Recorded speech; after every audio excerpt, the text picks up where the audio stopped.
So hello nga guys, for today's video nga pala natin tutorial nga pala natin yun ay kung paano umorder sa Shopee, at kung ayaw mo naman ay kung paano ito i-cancel. Ayan, unang-una nga sa lahat, mag-download muna tayo ng Shopee. Punta tayo sa Play Store. Ayan, kung nakakasunod mo nga kaya, ayan, i-search ko na nga rito yung Shopee.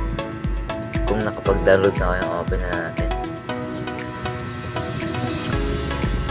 Ayan, so kapag nakapunta ka na sa Shopee, kunwari ito yung in-order mo. Ayan, kunwari yung in-order mo, buy now natin. Ayan, ay buy now na natin. This order. Ayan, na-order na nga yun mga kadamilya. Kaya rin mo naman i-order. Kunwari, ayan, pupunta naman tayo dito sa Pay. Ayan, kung gusto mo naman i-cancel yung order mo, pindutin mo lang, tapos scroll down. Eto, makikita mo na i-cancel order. Ayan, pindutin mo na i-cancel order at other.